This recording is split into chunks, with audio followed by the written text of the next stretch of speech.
नमस्कार. आज आपण बनवणार आहोत अळूवडी. अगदी झटपट बनवणार आहोत आणि जे साहित्य घरामध्ये असतं त्यापासून बनवणार आहोत.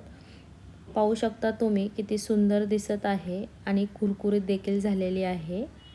तर अळूवडी बनवण्यासाठी आपल्याला अळूचे पानं लागणार आहे. अळूचे पानं स्वच्छ धुवून घ्यायची आहे व पुसून घ्यायचे आहे.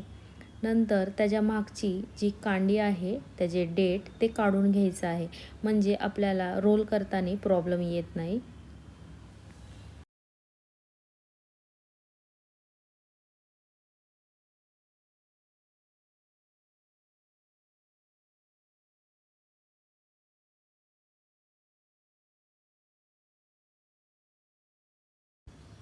सगळ्या पानांचे देठ काढून झालेले आहे, पाहू शकता तुम्ही. आता आपण अळूवडीसाठी लागणारा बॅटर तयार करणार आहोत. बॅटर बनवण्यासाठी एक बाउल लागणार आहे आपल्याला. मग त्या बाउलमध्ये 1.5 कप बेसन पीठ घ्यायचं आहे. कॉर्नफ्लोअर घ्यायचं आहे अर्धी वाटी. तांदळाचं पीठ घ्यायचं आहे 2 टेबलस्पून. हिरवी मिरची आणि लसूणची पेस्ट घ्यायची आहे 1 टेबलस्पून. जिरं घालायचं आहे, तीळ घालायचं आहे, हळद, मीठ, लिंबूचा रस घालायचा आहे. लिंबू नसेल तर तुम्ही चिंचाचं पाणी देखील ॲड करू शकता.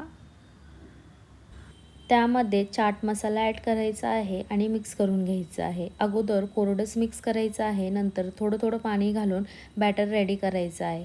बॅटर खूप पातळ रेडी करायचं नाही आहे. पाहू शकता आपलं बॅटर रेडी आहे. अशा प्रकारे आपल्याला बॅटर पाहिजे. आता आपण वडी बनवण्यासाठी अळूचे पानं उलटे ठेवणार आहोत. त्यावर बॅटर पसरून घ्यायचं आहे सगळीकडनं. पाहू शकता तुम्ही. अशा प्रकारे बॅटर सगळीकडनं लावून घ्यायचं आहे. त्यावर दुसरं पान ठेवायचं आहे. अशा प्रकारे ते देखील छान बॅटर लावून घ्यायचं आहे. आपण एका वडीमध्ये 4 पानं घालणार आहोत, म्हणजे त्या जे लेयर्स येतात खूप सुंदर लेयर्स येतात. अशा प्रकारे 4 पानं वापरून एक वडी तयार करणार आहोत. तुम्ही जास्ती देखील पानं ॲड करू शकता, म्हणजे तेवढी मोठी वडी तुमची होईल. रोल करताना घट्ट पकडून रोल करायचा आहे, म्हणजे लेयर्स सुंदर दिसतात. अशा प्रकारे दोन्ही रोल तयार आहे. आता स्टीम करण्यासाठी इडलीचं भांडं घेतलं आहे. त्यामध्ये 2 ग्लास पाणी घालायचं आहे आणि इडलीच्या भांड्याला छान तेल लावून घ्यायचं आहे सगळीकडनंच. फक्त इडली लावतो त्यामध्येच नाही लावायचं, तेल सगळीकडनं लावायचं आहे, म्हणजे चिटकणार नाही. आता त्यावरती एक रोल ठेवायचा आहे अशा प्रकारे. आता दुसरा रोल त्याच्यातच न ठेवता दुसरं भांडं घ्यायचं आहे. त्याला देखील छान तेल लावून घ्यायचं आहे आणि त्यावरती रोल ठेवायचा आहे आणि झाकण लावायचं आहे. आता हे आपल्याला 15 मिनटं मीडियम फ्लेमवर स्टीम करून घ्यायचं आहे. स्टीम करून झालेलं आहे, पाहू शकता तुम्ही. गरम गरम आहे तोवरच एका प्लेटमध्ये काढून घ्यायचं आहे, नाहीतर भांड्याचं पाणी त्यावर पडतं. अशा प्रकारे वडी तयार आहे. आता थोडंसं थंड झाल्यानंतर कट करू शकता. मी गरम गरमच कट करून घेतली आहे. अशा प्रकारे लेयर्स पडले आहे वडीला. सगळे वडी कट करून घ्यायची आहे.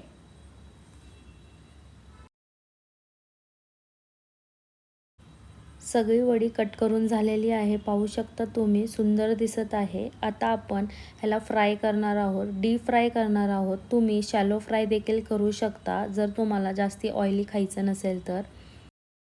अळूवडी फ्राय करण्यासाठी मी तेल गरम करत ठेवलं होतं. पाहू शकता छान कडकडीत तेल गरम झालेलं आहे. त्यामध्ये एक एक करून अळूवडी घालायची आहे आणि 2च मिनटं ठेवायची आहे. अशा प्रकारे दोन्ही साईडनं फ्राय करून घ्यायची आहे. पाहू शकता आपली सुंदर अशी अळूवडी तयार आहे. सुंदर कलर देखील आलेला आहे. सगळ्या अळूवडी अशाच प्रकारे फ्राय करून घ्यायच्या आहे फास्ट फ्लेमवर.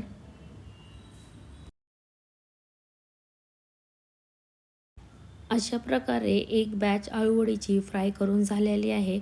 दुसरी बॅच देखील अशीच फास्ट फ्लेमवर पटदिशीने तळून घ्यायची आहे. पाहू शकता तुम्ही. दुसरी बॅच देखील फ्राय करून झालेली आहे.